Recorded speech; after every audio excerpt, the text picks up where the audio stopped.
माननीय सदस्यगण, संसद के इस समावेश सत्र को संबोधित करते हुए मुझे अत्यंत खुशी हो रही है। बीता वर्ष भारत के तेज विकास और विरासत के उत्सव के रूप में स्मरणीय रहा है। ये कालखंड अपने साथ अनेक प्रेरणाएं लेकर आया है। इस समय वंदे मातरम के 150 वर्ष होने पर पूरे देश में समारोह आयोजित हो रहा है। सभी देशवासी इस महान प्रेरणा के लिए ऋषि बंकिम चंद्र चट्टोपाध्याय जी को नमन कर रहे हैं। मैं आप सभी संसद सदस्यों को बधाई देती हूं कि इस पूर्ण अवसर पर संसद में विशेष चर्चा का आयोजन किया गया है। माननीय सदस्यगण, इसी दौरान देशवासियों ने श्री गुरु तेग बहादुर जी का 350 शहीद दिवस पर्व पूरी श्रद्धा के साथ मनाया। भगवान बिरसा मुंडा के 150 जन्म जयंती वर्ष के दौरान देश ने उन्हें श्रद्धांजलि दी और आदिवासी समाज के योगदान को याद किया। सरदार पटेल की 150वीं जन्म जयंती से जुड़े आयोजन ने एक भारत श्रेष्ठ भारत के भाव को मजबूत दी। सभी देशवासी इस बात के भी साक्षी बने कि कैसे भारत रत्न भूपेन हजारिका की जन्म शताब्दी के समारोह सूर और देश का एकता के भाव से भर दिया गया है। जब देशवासी अतीत के ऐसे महान पड़ावों और अपने पूर्वजों के महान योगदान को याद करते हैं तो नई पीढ़ी के प्रेरणा मिलती है। ये प्रेरणा विकसित भारत के और हमारी यात्रा के ओर गति देती है। माननीय सदस्यगण, वर्ष 2026 के साथ ही हमारे देश इस सदी के दूसरी पड़ाव पर पहुंच गया है। भारत के लिए सदी के पहले 25 वर्षों का समापन अनेक सफलताओं, गौरवशाली उपलब्धियों और असाधारण अनुभवों के साथ हुआ है। बीते 10-11 वर्षों में भारत ने हर क्षेत्र में अपनी नींव मजबूत की है। ये वर्ष 2047 तक विकसित भारत की तेज यात्रा का बहुत बड़ा आधार है। माननीय सदस्यगण, बाबा साहेब अम्बेडकर ने हमेशा समानता और सामाजिक न्याय पर जोर दिया है। हमारे संविधान भी हमें यही प्रेरणा देता है। सच्चा सामाजिक न्याय यानी देश के हर नागरिक को उसका पूरा हक मिले, बिना किसी भेदभाव से मिले। मेरी सरकार सच्ची सामाजिक न्याय के लिए समर्पित है और इसी का नतीजा है कि पिछले एक दशक में 25 करोड़ देशवासी गरीबी को हराकर गरीबी से बाहर निकल गए। सरकार के तीसरे कार्यकाल में गरीबों को सशक्त करने के लिए अभियान और तेजी से आगे बढ़ा है। पिछले एक दशक में गरीबों के 4 करोड़ पक्के घर बने। बीते एक वर्ष में 32 लाख नए घर गरीबों को मिले। जल जीवन मिशन के 5 वर्षों में 12.5 करोड़ नए परिवारों तक पाइप से पानी पहुंचाया गया है। बीते एक वर्ष में करीब 1 करोड़ नए परिवार तक नल से जल की सुविधा पहुंची। उज्ज्वला योजना के माध्यम से अब तक 10 करोड़ से ज्यादा परिवारों को एलपीजी कनेक्शंस मिले हैं और पिछले वर्ष भी ये अभियान तेजी से आगे बढ़ रहा है।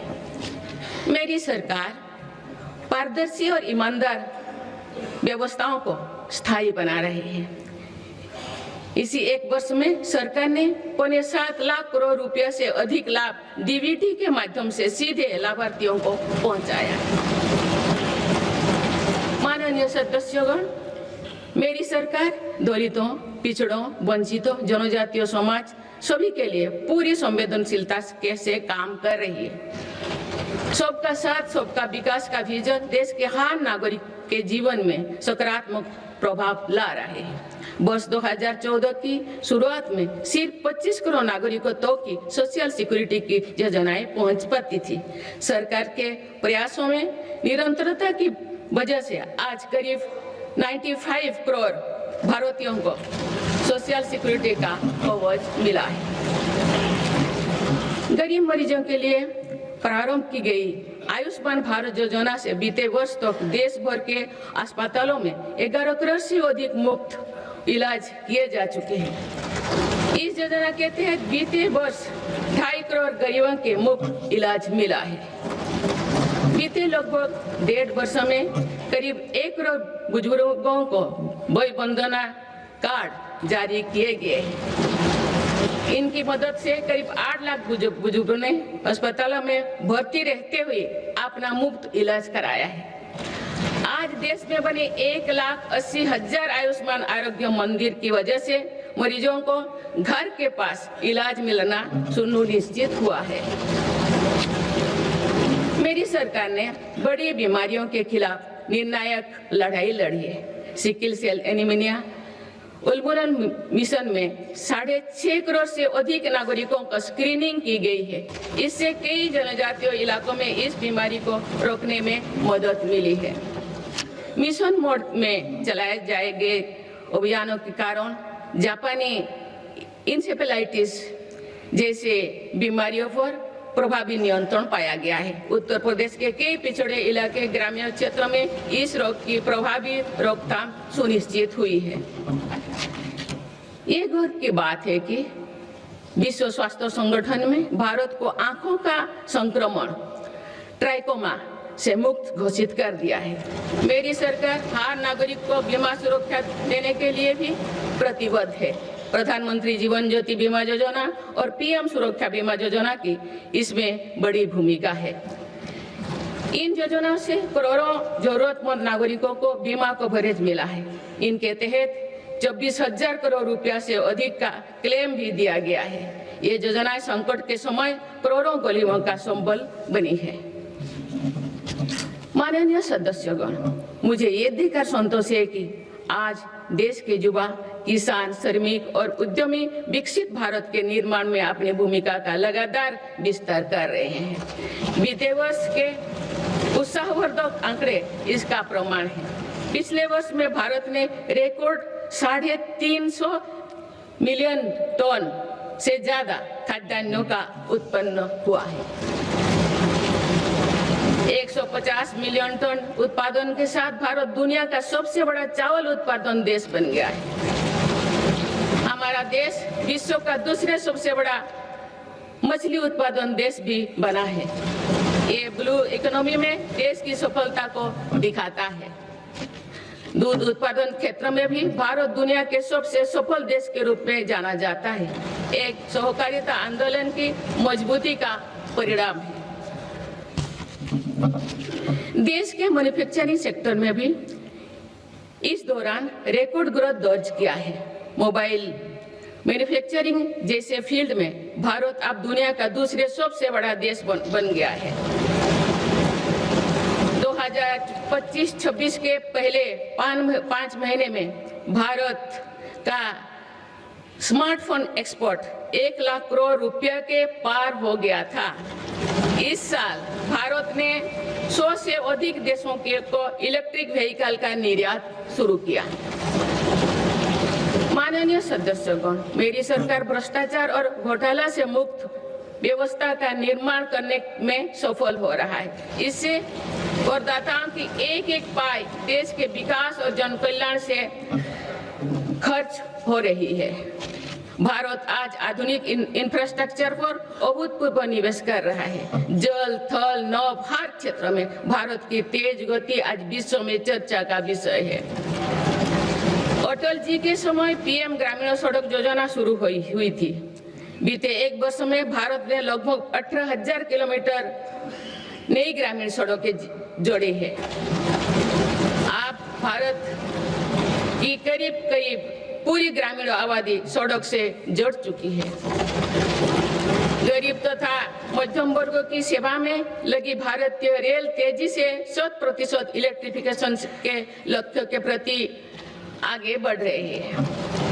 मिजोरम के आइजल और नई दिल्ली को डायरेक्ट रेल रोड से जोड़ा गया है। बीते वर्षों जब आइजल के स्टेशन पर पहली बार राजधानी एक्सप्रेस का आगमन हुआ तो स्थानीय लोगों के उत्साह ने सारे देश को प्रसन्नता से के भाव से जोड़ा है। जम्मू कश्मीर विश्व के सबसे ऊंचे रेलवे आर्च ब्रिज, चुनाव ब्रिज और तमिलनाडु में नई पंबन ब्रिज का निर्माण कर भारत ने इंफ्रास्ट्रक्चर क्षेत्र में एक कीर्तिमान स्थापित किया है। आज जम्मू कश्मीर से केरल तक 150 से ज्यादा वंदे भारत ट्रेनों का नेटवर्क खड़ा हो चुका है। कुछ दिन पूर्व ही वंदे भारत ट्रेनों के नई पीढ़ी का पदार्पण हुआ है। बंगाल से असम के बीच वंदे भारत स्लीपर ट्रेनों की शुरुआत भारत की रेल प्रगति की नई उपलब्धि है। भारत के मेट्रो नेटवर्क पर भी देशवासियों को गर्व है। 2025 में भारत का कुल मेट्रो नेटवर्क 1000 किलोमीटर के ऐतिहासिक आंकड़ों को पार कर गया है। भारत दुनिया के तीसरी सबसे बड़े मेट्रो नेटवर्क वाला देश बन गया है। मेरी सरकार ने इनलैंड वाटरवेज के विकास पर भी अनेक काम किए हैं। पहले भारत में राष्ट्रीय जलमार्गों की संख्या 5 थी, जो अब 100 से अधिक हो चुकी है। इससे उत्तर प्रदेश, बंगाल, बिहार समेत पूर्वी भारत के राज्य लॉजिस्टिक हब बनकर उभर रहे हैं। क्रूज टूरिज्म से तटीय और नदी इलाकों में पर्यटन बढ़ रहा है और स्थानीय अर्थव्यवस्था मजबूत हो रही है। माननीय सदस्यगण, स्पेस टूरिज्म भी अब भारत की पहुंच से दूर नहीं है। भारत के युवा अंतरिक्ष यात्री शुभांशु शुक्ला का इंटरनेशनल स्पेस स्टेशन पर पहुंचना एक ऐतिहासिक यात्रा का आरंभ है। आने वाले समय में हमारा देश अंतरिक्ष में भारतीय स्टेशन की स्थापना की दिशा में आगे बढ़ने वाला है। देश बहुत उत्साह के साथ गगनयान मिशन पर भी काम कर रहा है। माननीय सदस्यगण, दशकों से लंबित परियोजनाओं को गति देने के लिए योजनाओं के लाभ को हर लाभार्थी तक पहुंचाने के लिए मेरी सरकार ने प्रगति नाम से एक नई व्यवस्था आरंभ की है।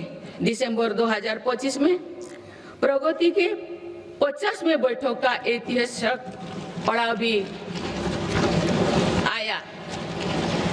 बीते वर्ष में प्रगति ने 85 लाख करोड़ रुपया से अधिक के प्रोजेक्ट्स के गति दी।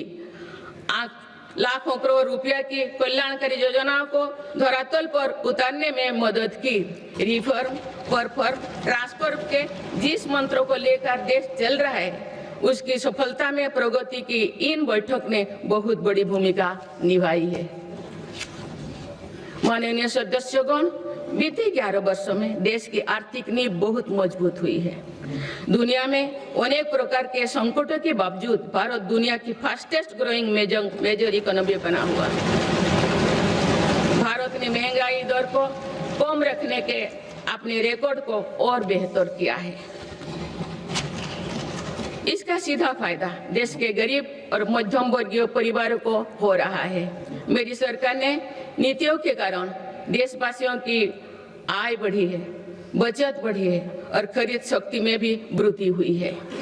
अभी यूरोपियन यूनियन के साथ फ्री ट्रेड एग्रीमेंट पर जो सहमति हुई है, मैं सभी देशवासियों को इसके लिए बहुत बहुत बधाई देती हूँ। ये ऐतिहासिक कदम भारत में मैन्युफैक्चरिंग सेक्टर और सर्विस सेक्टर के गति देगा। भारत के युवाओं के लिए रोजगार के अनेक नए अवसर बनाएगा। माननीय सदस्यगण, आज मेरी सरकार रिफॉर्म्स एक्सप्रेस के पथ पर चल रही है। पुराने नियमों और प्रावधानों को भविष्य की जरूरत के हिसाब से निरंतर बदला जा रहा है। सभी ने देखा है कि कैसे जीएसटी में ऐतिहासिक नेक्स्ट जनरेशन रिफॉर्म ने देशवासियों का उत्साह से भर दिया। इस रिफॉर्म के कारण देशवासियों को 1 लाख करोड़ रुपए की बचत सुनिश्चित हुई। जीएसटी में कटौती के बाद वर्ष 2025 में 2 व्हीलर का रजिस्ट्रेशन 2 करोड़ से पार कर गया है। ये अपने आप में नया रिकॉर्ड है। इनकम टैक्स कानून भी अब नए स्वरूप में सामने आया है। 12 लाख रुपया तक की आय पर टैक्स जीरो करने का ऐतिहासिक फैसला लिया गया है। ऐसे रिफॉर्म से गरीब और मध्यम वर्ग परिवारों को अभूतपूर्व फायदा हो रहा है। इससे देश की अर्थव्यवस्था को भी नई गति मिली है। माननीय सदस्यगण, देश में अनेक नए सेक्टर्स के उदय के साथ ही श्रमिकों के हितों को सुरक्षित करना भी उतना ही आवश्यक है। नई श्रमिक कानून लागू करने के पीछे भी ये उद्देश्य है। लंबे समय से देश के श्रम शक्ति दर्जनों कानूनों में उलझे हुए थे। इसको अब सिर्फ 4 कोड में सीमित किया गया है। इससे श्रमिकों के उचित वेतन भत्ते और अन्य कल्याणकारी लाभ मिलने आसान हुई है। देश के युवाओं और महिलाओं को इसका खास तौर से फायदा होगा। माननीय सदस्यगण, मेरी सरकार भारत को ग्रीन ग्रोथ और आधुनिक टेक्नोलॉजी का पावर हाउस बनाने में जुटे हैं। तेजी से बढ़ती डिजिटल अर्थव्यवस्था, एआई और डेटा सेंटर्स निवेश बढ़ रहा है। इकोनॉमी के इस नए स्वरूप के लिए अधिक ऊर्जा की भी जरूरत है। इस दिशा में परमाणु ऊर्जा की बड़ी भूमिका है। हाल ही में पारित शांति अधिनियम से 2047 तक 100 गीगावाट परमाणु ऊर्जा का लक्ष्य पाने में मदद मिलेगी। इस ऐतिहासिक रिफॉर्म के लिए मैं आप सभी का बहुत बहुत अभिनंदन करती हूँ। न्यूक्लियर के अलावा भारत सोलर पावर सेक्टर में तेजी से आगे बढ़ रहा है। पीएम सूर्यघर मुक्त बिजली योजना से देश के आम उपभोक्ता आप बिजली के उत्पादक बन रहे हैं। आप तक लगभग 20 लाख रूफटॉप सोलर सिस्टम लगाए जा चुके हैं। इससे लाखों परिवारों के घर में बिजली का उत्पादन बढ़ा है और इन परिवारों के बिजली बिल कम हुई है। इन सभी प्रयासों से भारत एक दशक के अंत तक 500 गीगावाट की रिन्यूएबल एनर्जी कैपेसिटी को लक्ष्य पर जरूर हासिल करेगा।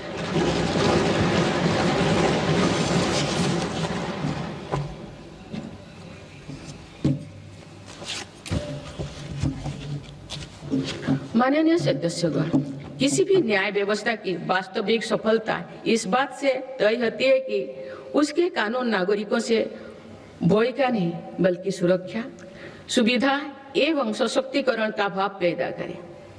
इस बात को ध्यान में रखते हुए भारतीय न्याय संहिता को तेजी से लागू किया गया है। साथ ही जन विश्वास कानून का एक और संस्करण भी देश में लाया गया है। अभी तक 300 से अधिक प्रावधानों को अपराधी की श्रेणी से बाहर किया जा चुका है। विकसित भारत के संकल्पों की सिद्धि के लिए मेरी सरकार इस रिफॉर्म एक्सप्रेस की गति को निरंतर तेज करती है। माननीय सदस्यगण, आजादी के बाद भारत की प्रगति को कुछ शहरों और क्षेत्रों से ज्यादा गति मिली। भारत का एक बहुत बड़ा क्षेत्र और बहुत बड़ी आबादी ऐसे रही जिसे उचित अवसर नहीं मिल पाया। अब मेरी सरकार पिछले क्षेत्र और वंचित आबादी के सामर्थ्यों को विकसित भारत की ऊर्जा बना रहे हैं। आज पूर्वोदय यानी पूर्व भारत के तेज विकास पर विशेष बल दिया जा रहा है। आज पश्चिम बंगाल और ओडिशा के समुद्री क्षेत्र में प्रगति की नई संभावनाएं बन रही है। पूर्वोत्तर का क्षेत्र भी आज विकास की मुख्य धारा से जुड़ रहा है। पूर्वोत्तर में असम श्रीमद शंकर देव जी की जैसे महान विभूतियों की भूमि है। अब वो दिन भी दूर नहीं है। असम में बनी सेमीकंडक्टर चिप दुनिया भर के इलेक्ट्रिक उत्पादों की लाइफलाइन बनेगी। इस क्षेत्र में कनेक्टिविटी पर भी अभूतपूर्व बल दिया जा रहा है। माननीय सदस्यगण, बीते 11 वर्षों में पूर्वोत्तर में 7,200 किलोमीटर से ज्यादा राष्ट्रीय राजमार्ग बनाए गए हैं। इससे दूर दराज, पहाड़ी, जनजातीय और सीमावर्ती इलाकों तक पहुंचना आसान हुआ है। साथ ही प्रधानमंत्री ग्राम सड़क योजना के तहत लगभग 50,000 किलोमीटर ग्रामीण सड़कें बनी हैं। इससे बाजार, अस्पताल और स्कूल तक पहुंचना सरल हुआ है। 11 वर्षों में पूर्वोत्तर में रेलवे के विकास पर 80,000 करोड़ रुपया से अधिक का निवेश किया गया है। अरुणाचल प्रदेश, त्रिपुरा और मिजोरम इन तीनों राज्यों की राजधानियों अब ब्रॉड गेज रेल लाइन से जुड़ चुकी है। इससे इन इलाकों में आर्थिक प्रगति, रोजगार और पर्यटन उद्योग के लिए नई द्वार खुले। साथ साथ पूर्वोत्तर की आरोग्य और सुरक्षा के लिए भी ये दशक निर्णय का दशक रहा है। ईटानगर में स्टेट कैंसर इंस्टीट्यूट और असम के शिवसागर में मेडिकल कॉलेज बनने से लाखों परिवारों को इलाज में मदद मिलेगी। सिक्किम के सिच्चे में मेडिकल कॉलेज और अगरतला में महिलाओं और बच्चों का अस्पताल बनने से भी बड़ी सुविधा होगी। इस तरह के प्रयासों से पूर्वोत्तर में एक बड़ा हेल्थ इंफ्रास्ट्रक्चर तैयार हो रहा है। माननीय सदस्यगण, जो पिछड़ा हो वो मेरी सरकार की प्राथमिकता है। पीएम जनमन योजना पीएम जनमन योजना आदिवासियों में भी सबसे पिछड़े जनजातियों की 20,000 से ज्यादा गांवों को विकास से जोड़ा जा रहा है। इन गांवों में गरीबों के करीब 2.5 लाख घर इसी योजना के माध्यम से बने हैं। धरती आबा जनजातियों ग्राम उत्कर्ष अभियान से भी आदिवासी क्षेत्रों में विकास को अभूतपूर्व गति मिल रही है। इन दोनों योजनाओं पर सरकार 1 लाख करोड़ रुपया से अधिक खर्च कर रही है। पिछले 11 वर्षों में अनुसूचित जाति के लाखों छात्रों को 42,000 करोड़ रुपया से अधिक की पोस्ट मैट्रिक छात्रवृत्ति दी गई है। इससे करीब 5,000 विद्यार्थियों को लाभ हुआ है। 5 करोड़ विद्यार्थियों को लाभ हुआ है। आदिवासी क्षेत्रों में सरकार ने 400 से अधिक एकलव्य आदर्श आवासीय विद्यालय भी खोले हैं। इनमें जनजातीय बच्चों को अच्छी शिक्षा और बेहतर भविष्य मिल रहा है। माननीय सदस्यगण, कृषि का महत्व समझाते हुए संत तिरुवल्लुवर ने कहा था कि समाज के लोग चाहे जिस भी काम से जुड़े हो, हर व्यक्ति का जीवन एक मेहनती किसान के परिश्रम पर निर्भर होता है। इसलिए मेरी सरकार खुशहाल किसान को विकसित भारत की पहली प्राथमिकता के रूप में देखती है। इसी भावना के साथ सरकार ने पीएम किसान सम्मान निधि जैसे योजना को शुरू किए हैं। अब तो इस योजना से किसानों को 4 लाख करोड़ रुपया से अधिक राशि सीधे उनके खाता में भेजी गई है। मेरी सरकार की सही नीतियों और प्रयासों से आज देश के कृषि उत्पादन तेजी से बढ़ रहा है।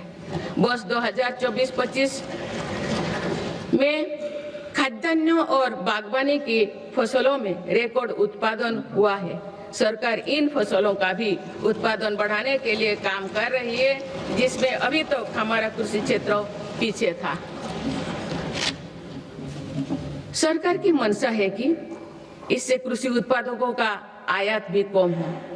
खाद्य तेल, तिलहन और दलहन से जुड़े नेशनल मिशन के कारण इन क्षेत्रों में देश आत्मनिर्भरता की ओर बढ़ रहा है। इसके लिए इसके बल पर 2024-25 में देश में ऑयल सीड फसलों का उत्पादन भी बढ़ा है। किसानों की अतिरिक्त आय के लिए सरकार द्वारा मिलर्स यानी श्री अन्न को वैश्विक स्तर पर बढ़ावा देने का कार्य भी निरंतर जारी है।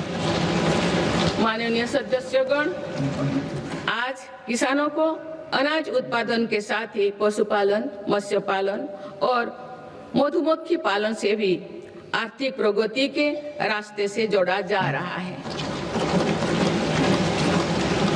कोस्ट लाइन पर रहने वाले मछुआरों को एक्सक्लूसिव इकोनॉमिक जोन का लाभ देने के लिए नई नीति बनी है। इसके साथ ही हाई सीज की क्षमताओं के इस्तेमाल में सक्षम बनाने के लिए भी नई पॉलिसी बनाई गई है।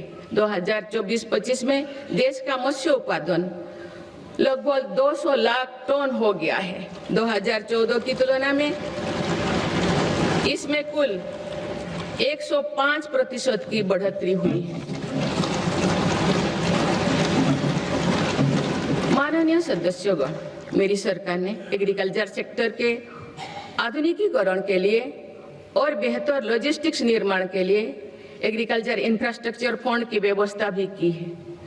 मुझे ये साझा करते हुए खुशी हो रही है कि इसके जरिए अब तक 1.25 लाख करोड़ रुपया से अधिक का निजी निवेश आकर्षित हुआ है। इससे युवाओं के लिए रोजगार के लाखों नए मार्ग भी सृजित हुई है। सरकार की दूरदर्शिता से देश में फूड प्रोसेसिंग क्षमता 20 गुना बढ़ी है। इससे किसानों को उनकी फसल का बेहतर मूल्य मिल रहा है। माननीय सदस्यगण, ग्रामीण क्षेत्र में रोजगार और विकास के लिए विकसित भारत जी राम जी कानून बनाया गया है।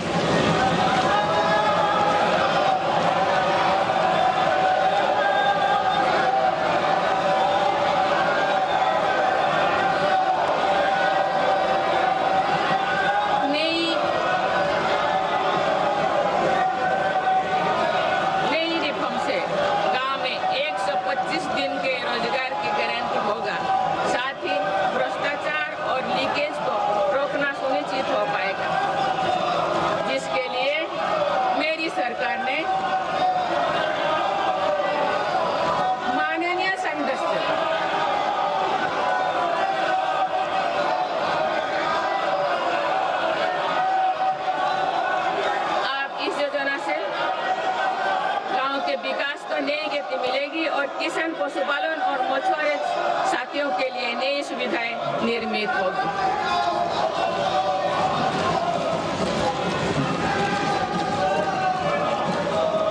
माननीय सदस्यगण, मेरी सरकार कृषि और पशुपालन जैसे सेक्टर्स में सहकारिता आंदोलन को सशक्त बना रही है। आज त्रिभुवन सहकारी यूनिवर्सिटी से सहकारिता से जुड़े लोगों को सीखने और आगे बढ़ने का मौका मिल रहा है। इसके अलावा 10,000 से ज्यादा FPOs के माध्यम से भी कृषि क्षेत्रों को सशक्त किया जा रहा है। माननीय सदस्यगण, मेरी सरकार स्पष्ट रूप से मानती है कि देश का विकास सभी देशवासियों को आगे बढ़ने का समान अधिकार देकर ही संभव है। इसलिए आज देश वुमेन लेड डेवलपमेंट के मंत्र के साथ आगे बढ़ रहा है। मेरी सरकार ने महिलाओं के लिए समर्पित विशेष योजनाएं बनाए हैं और साथ ही अन्य योजनाओं के केंद्र में भी महिलाओं को रखा है। प्रधानमंत्री आवास योजना से लेकर जल जीवन मिशन तक हर योजना में महिला लाभार्थियों को बड़ी वरीयता मिली है। देश के विकास में महिलाओं की भागीदारी बढ़ाने के लिए मेरी सरकार ने 10 करोड़ महिलाओं को स्वयं सहायता समूह से जोड़ा है। आज देश में लखपति दीदियों की संख्या 2 करोड़ से ज्यादा हो चुका है। बीते एक वर्ष में ही 60 लाख से ज्यादा महिलाएं लखपति दीदी बनी हैं। मेरी सरकार कुल 3 करोड़ महिलाओं को लखपति दीदी बनाने के लक्ष्यों को जल्द प्राप्त करने वाले हैं। माननीय सदस्यगण, नमो ड्रोन दीदी योजना भी देश के सुदूर अंचलों तक महिला सशक्तिकरण का एक पर्याय बनकर उभरी है। ये प्रशिक्षित ड्रोन दीदी अब आधुनिक तकनीक से जरिए एग्रीकल्चर सेक्टर को ट्रांसफॉर्म कर रहे हैं। मेरी सरकार महिलाओं की आर्थिक उन्नति के साथ साथ अनेक पोषण, स्वास्थ्य और शिक्षा जैसी सभी विषयों पर ध्यान दे रही है। सितंबर के महीने में चलाए गए स्वस्थ नारी सशक्त परिवार अभियान के तहत लगभग 7 करोड़ महिलाओं की स्वास्थ्य जांच हुई है। इस अभियान ने महिलाओं को त्वरित इलाज शुरू करने में मदद की है। माननीय सदस्यगण, मेरी सरकार की प्रगतिशील सोच और नीतियों के परिणाम स्वरूप देश के हर महत्वाकांक्षी क्षेत्र में महिलाएं तेजी से आगे बढ़ी है। इसी दिशा में कुछ ही महीने पहले देश ने एक और बड़ा माइलस्टोन हासिल किया है। राष्ट्रीय शिक्षा अकादमी यानी एनडीए में महिला कैडेट्स का पहला बैच पास आउट हुआ है। इससे ये विश्वास और मजबूत हुआ है कि देश के विकास और सशक्तिकरण में नारी शक्ति सबसे आगे खड़ी है। माननीय सदस्यगण, श्री गुरु तेग बहादुर जी ने हमें सिखाया है, भय काहू को देत नय भय मानत आन, यानी हम ना किसी को डराएं और ना किसी से डर कर जिए।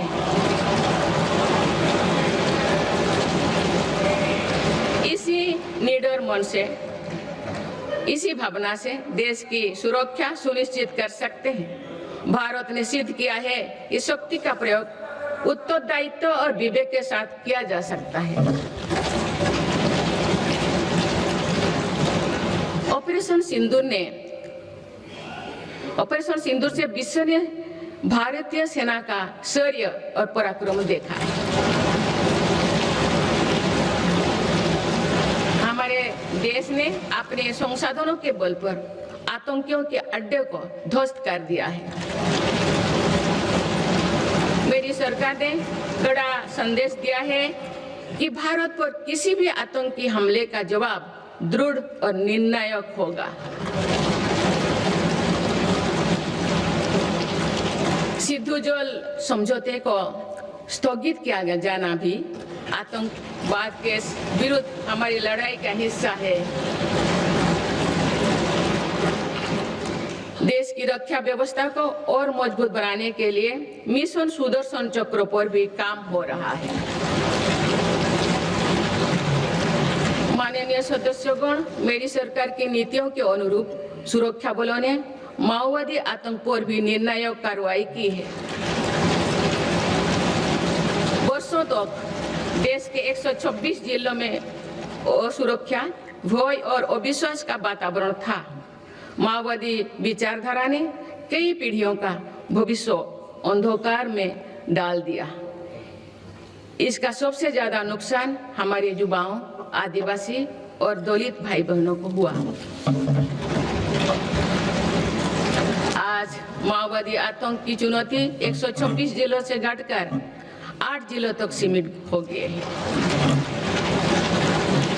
इनमें भी 3 जिले ही ऐसे हैं जो गंभीर रूप से प्रभावित है। इस एक साल में माओवादी से जुड़े लगभग 2000 लोगों ने आत्मसमर्पण किया है। इससे लाखों नागरिकों के जीवन में शांति लौटी है। माओवादी से प्रभावित रहे इलाकों में परिवर्तन को आज पूरे देश देख रहा है। बीजापुर के एक गांव में 26 साल बाद बस पहुंची तो लोगों ने किसी उत्सव की तरह खुशी मनाई।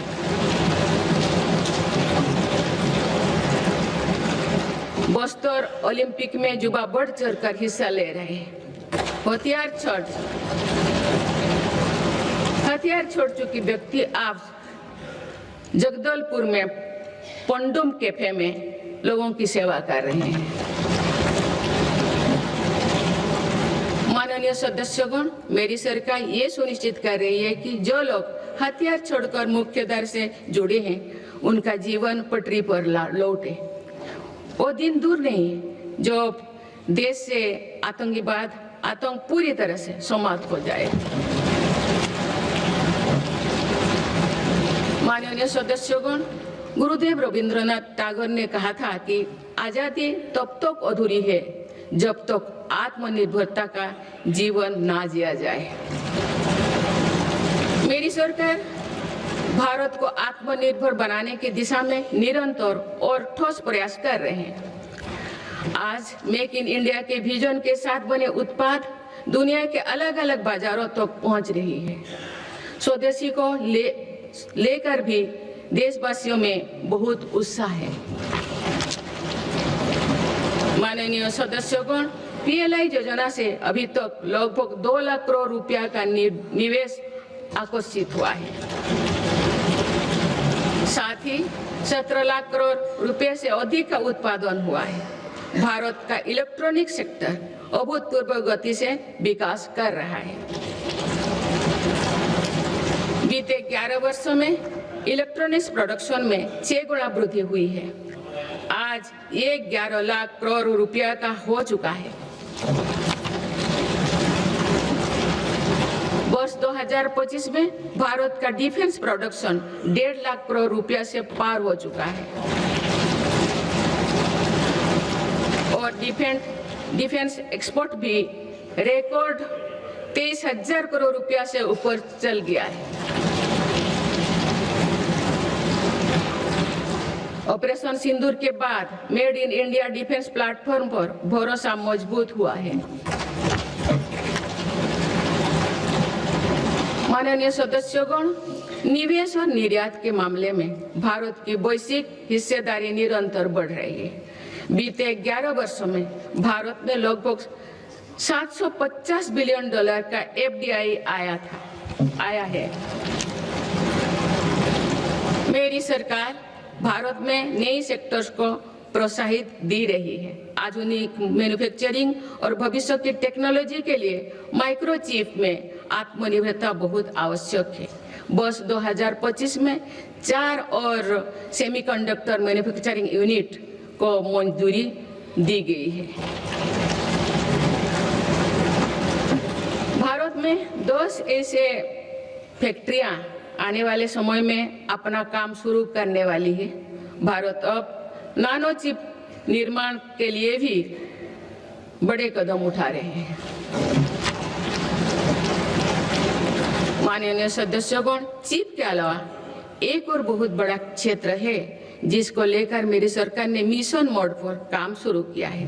राष्ट्रीय क्रिटिकल मिनरल्स मिशन से जरूरी मिनरल के लिए विदेशों पर निर्भरता को कम किया जा रहा है। माननीय सदस्यगण, अतीत में भारत समुद्री व्यापार की एक महाशक्ति हुआ करता था, लेकिन गुलामी के बाद दशकों की उपेक्षा के कारण आज भारत का 95% व्यापार विदेशी जहाजों पर होता है। इस पर हर वर्ष 6 लाख करोड़ रुपया से अधिक खर्च होते हैं। मेरी सरकार इस स्थिति से देश को बाहर निकालने में जुटी है। शिपिंग सेक्टर के लिए सरकार ने करीब 70,000 करोड़ रुपया का ऐतिहासिक पैकेज घोषित किया है। बड़े जहाजों को इंफ्रास्ट्रक्चर का स्टेटस दिया गया है।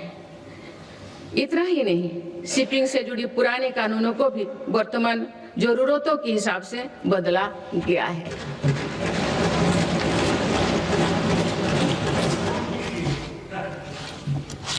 माननीय सदस्यगण,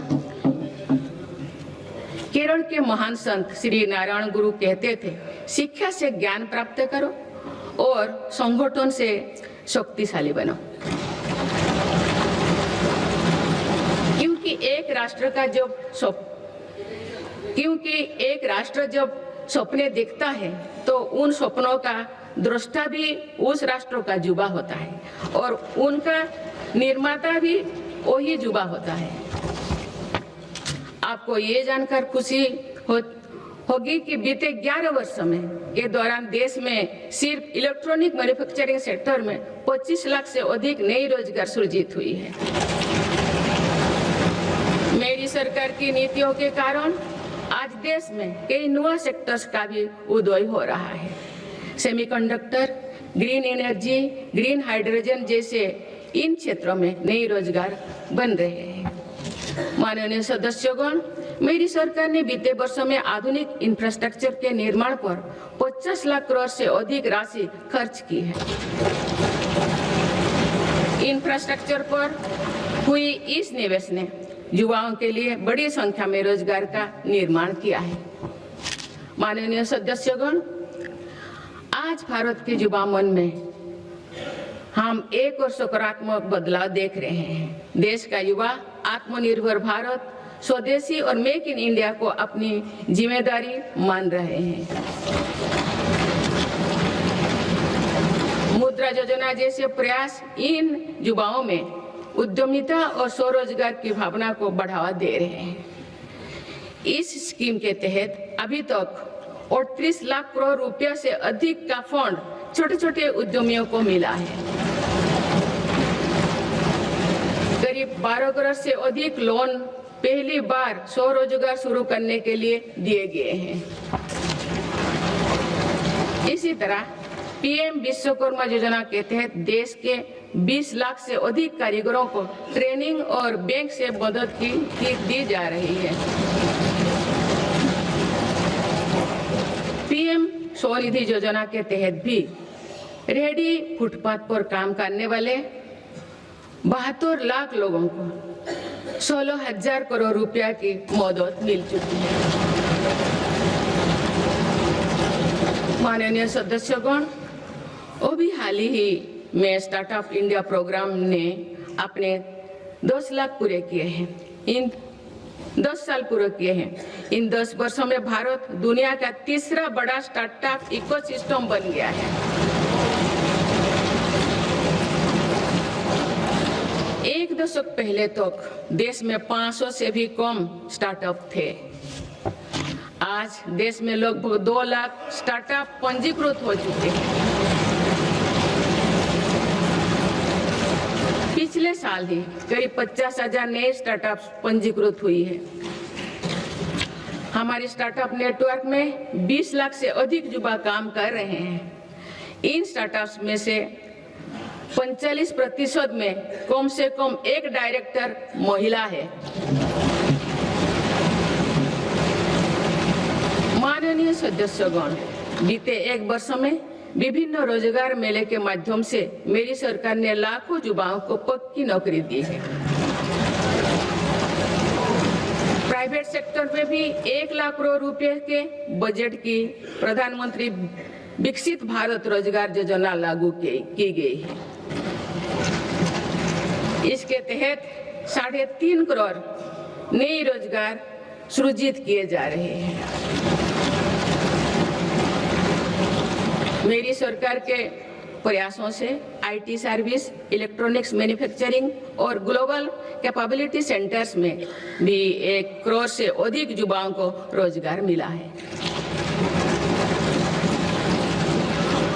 माननीय सदस्यगण, बीते वर्ष देश में 1 लाख से ज्यादा मोबाइल टावर्स के जरिए 4G और 5G नेटवर्क को देश के कोने कोने तक पहुंचाया गया है। डिजिटल इंडिया के विस्तार ने भारत को हजारों करोड़ की क्रिएटिव इकोनॉमी के एक बड़े ग्लोबल सेंटर के रूप में पहुंचाना दी गई है। क्रिएटिव इकोनॉमी को और गति देने के लिए मेरी सरकार ने वेब्स का नया प्लेटफॉर्म भी बनाया है। माननीय सदस्यगण, आज टेक्नोलॉजी तेजी से बदल रही है। इसके कारण जॉब्स का नेचर भी तेजी से बदलता जा रहा है। इसीलिए नेशनल एजुकेशन पॉलिसी को वर्तमान और भविष्य की जरूरतों के हिसाब से तैयार किया गया है।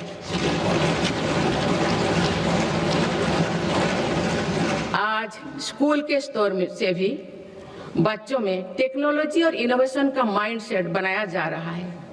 इससे अटल इनोवेशन मिशन प्रभावी काम कर रहे हैं। अभी तक देश भर में 1 करोड़ से अधिक विद्यार्थियों को अटल टिंकरिंग लैब्स का लाभ मिल चुका है। इसके अलावा राष्ट्रीय अनुसंधान फाउंडेशन के माध्यम से भी रिसर्च और डेवलपमेंट के कल्चर को गति मिल रही है। माननीय सदस्यगण, देश के आईटीआई नेटवर्क को अपग्रेड करने के लिए 1000 आईटीआई को फ्यूचर रेडी बनाया जा रहा है। इस पर पीएम सेतु योजना के तहत 60,000 करोड़ रुपया खर्च किए जा चुके हैं। मेरी सरकार आधुनिक टेक्नोलॉजी के लिए एक इंडस्ट्री रेडी वर्कफोर्स तैयार कर रही है। अब तो 60,000 युवाओं को सेमीकंडक्टर उद्योग के लिए प्रशिक्षित किया जा चुका है। 10 लाख युवाओं को एआई के क्षेत्र में प्रशिक्षण दिया जा रहा है।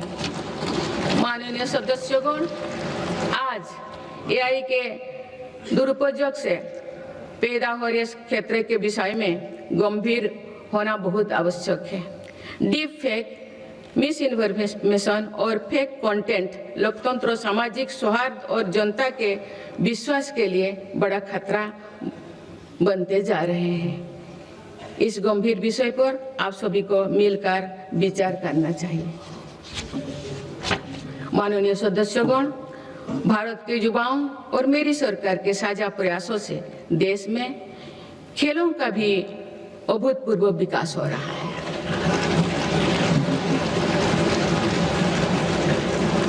जिस प्रकार हमारे बेटियों का और हमारे दिव्यांग साथियों का प्रदर्शन हो रहा है वो शानदार है। भारत की महिला क्रिकेट टीम ने पहली बार विश्व कप जीता है।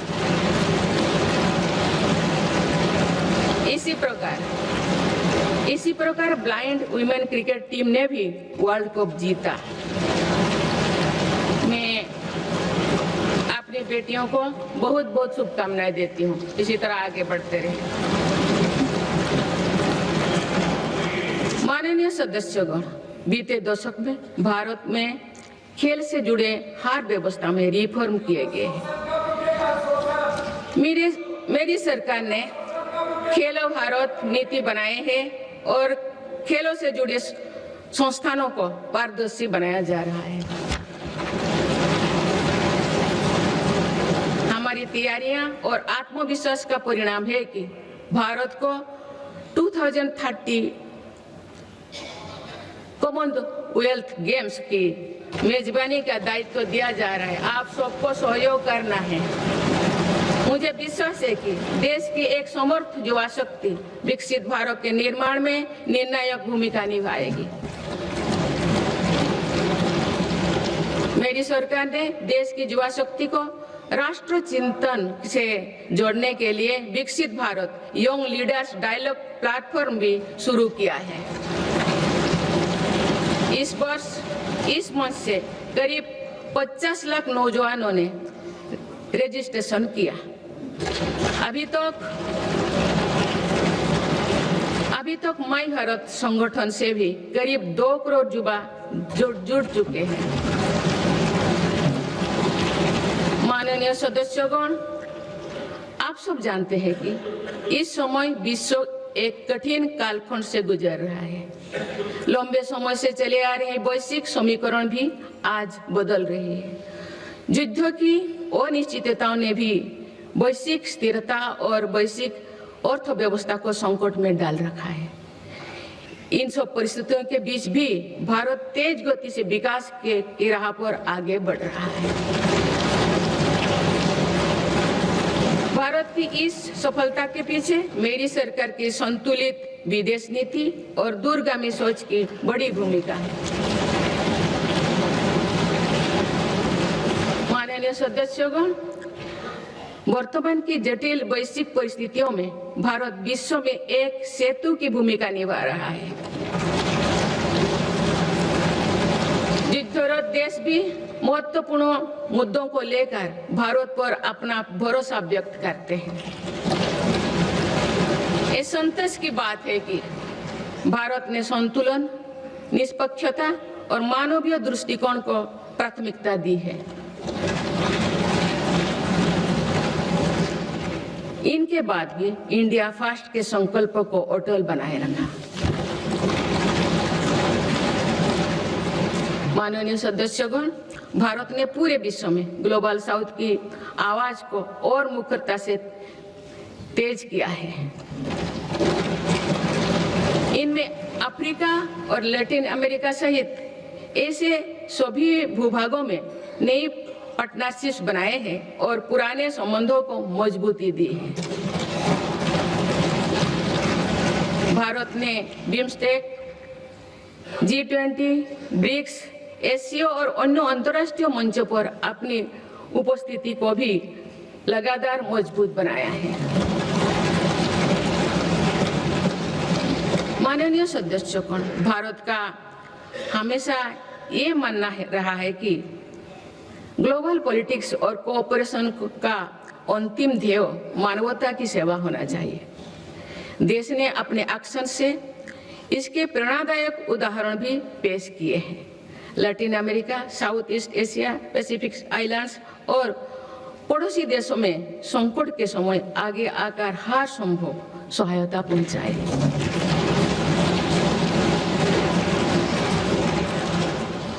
नवंबर 2025 में श्रीलंका में साइक्लोन दितबाह के दौरान मेरी सरकार ने ऑपरेशन सागर बंधु चलाया है। हमारे देश ने म्यांमार और अफगानिस्तान में भी फास्ट रेस्पॉन्डर की भूमिका निभाई है। माननीय सदस्यगण, भारत अपनी व्यापक भूमिका और सकारात्मक सक्रियता के साथ आज कई वैश्विक संगठनों में बड़ी जिम्मेदारियां निभा रहे हैं। इस साल ब्रिक्स की अध्यक्षता भारत के पास है और दुनिया इसे सकारात्मक दृष्टि से देख रही है। भारत भविष्य के अवसरों और चुनौतियों को देखते हुए वैश्विक समुदाय को एक मंच पर लाने के लिए ग्लोबल एआई इम्पैक्ट समिट भी करने जा रहा है। ये आयोजन भी दुनिया के लिए एक महत्वपूर्ण इवेंट साबित होगा। माननीय सदस्यगण, विकसित भारत के लक्ष्य तक पहुंचने के लिए जितना महत्व आधुनिक विकास को देना है, उतना ही महत्व अपने राष्ट्रीय आत्मसम्मान और सांस्कृतिक स्वाभिमान को भी देना है। सांस्कृतिक दृष्टिकोण से भारत विश्व के समृद्धतम देशों में से एक है। मेरी सरकार इस विरासत को देश की ताकत बनाने के लिए काम कर रही है। गुलामी के कालखंड में मकाले के षड्यंत्र द्वारा भारत के लोगों में हीन भावना में भरने काम किया गया था। आप आजादी के बाद पहली बार मेरी सरकार ने ही उसे तोड़ने का साहस किया है।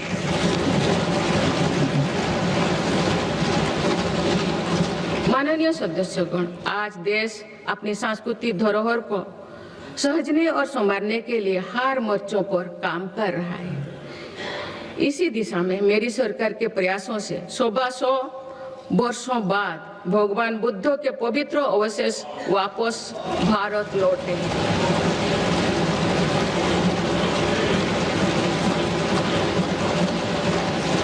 उन्हें आप सामान्य जनमानस के दर्शन के लिए समर्पित किया गया है।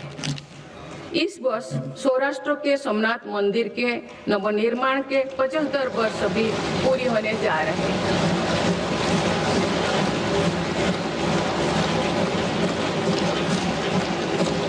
सोमनाथ मंदिर पर हुए आक्रमण के बाद 1000 वर्षों की यात्रा भारत की धार्मिक निष्ठा, समानता, संस्कृति और चिरस्थायी का प्रतीक है।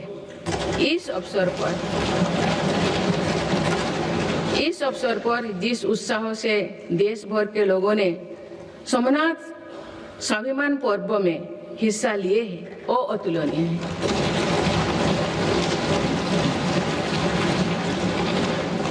कुछ ही समय पूर्व राजेंद्र चल द्वारा गंगईकोंडा चोलापुरम की स्थापना की भी 1000 वर्ष पूरी। इस अवसर ने भी करोड़ों देशवासियों को अपनी अतीत को गर्व करने का मौका दिया गया है। माननीय सदस्यगण, हमारा भारत प्राचीन ज्ञान विज्ञान का केंद्र रहा है। ये ज्ञान विज्ञान प्राचीन पांडुलिपियों के रूप में हजारों वर्षों से पीढ़ी दर पीढ़ी सुरक्षित होता आया, परंतु विदेशी आक्रमणों और आजादी के बाद की उपेक्षा के कारण इस संपदा को बड़ा नुकसान हुआ है। आप मेरी सरकार इस ज्ञान भंडार का संरक्षण करने जा रहे हैं।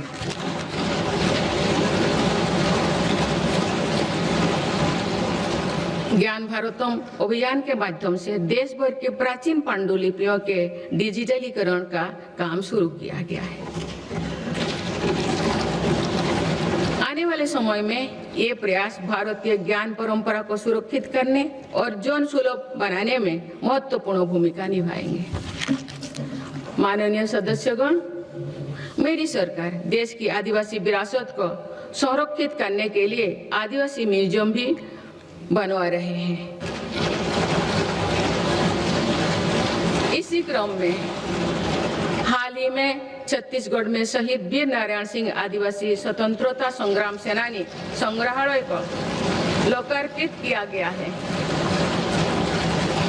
मुझे एक कहते हुए प्रसन्नता हो रही है कि मेरे सरकार ने देश के संविधान का संताली भाषा में अनुवाद करवाया है और आदिवासी समाज का गौरव बढ़ाया है। माननीय सदस्यगण, जब हम अपने परंपराओं और संस्कृति का सम्मान करते हैं तो विश्व भी उसका सम्मान करता है। पिछले साल यूनेस्को ने हमारे पर्व दीपावली को अपनी intangible cultural heritage of humanity की लिस्ट में शामिल किया है। दीपावली की पूरी दुनिया में बढ़ती लोकप्रियता के साथ ही यूनेस्को द्वारा उसका रिकॉग्निशन हम सब भारतीयों के लिए गर्व की बात है। माननीय सदस्यगण, विभिन्न मतों, अलग अलग विचारों के बीच ये सर्वमान्य है कि राष्ट्र से बड़ा कुछ नहीं है।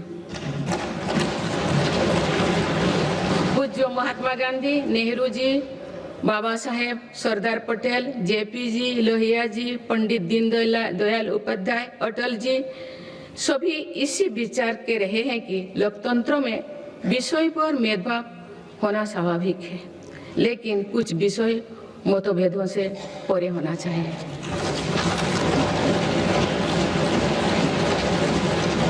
विकसित भारत का संकल्प, भारत की सुरक्षा, आत्मनिर्भरता, स्वदेशी का अभियान, एकता के लिए प्रयास, स्वच्छता, राष्ट्र से जुड़े ऐसे विषयों पर सांसदों को एकमत होना ही चाहिए।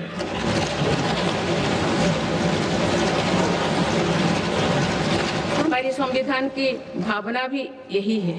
इसीलिए मेरा आज आप सभी से आग्रह है कि हर सांसद राष्ट्रहित के विषय पर एकमत होकर देश की प्रगति का हिस्सा बनकर चर्चा करें, देश की प्रगति में नई ऊर्जा भरे। माननीय संसदगण, आज सभी देशवासी देख रहे हैं कि भारत अपने भविष्य के एक महत्वपूर्ण पड़ाव पर है। आज जो निर्णय लिए जा रहे हैं इसका प्रभाव आने वाले वर्षों में दिखाई देगा। विकसित भारत का लक्ष्य भी किसी एक सरकार या एक पीढ़ी तक सीमित नहीं है, ये एक सतत यात्रा है।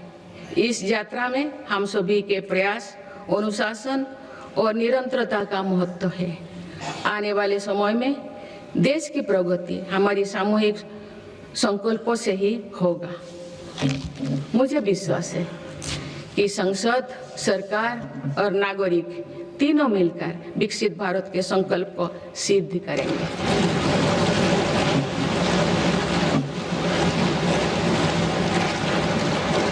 हम भारतवासी राष्ट्रहित को सर्वोपरि रखते हुए संवैधानिक मूल्यों के साथ आगे बढ़ेंगे। सभी देशवासी अपने कर्तव्यों का निर्वहन राष्ट्रहित, राष्ट्र कल्याण में करेंगे। इसी विश्वास के साथ मैं सभी सांसदों को एक सफल और सार्थक सत्र के लिए बहुत बहुत शुभकामनाएं देती हूँ। धन्यवाद। जय हिंद, जय भारत।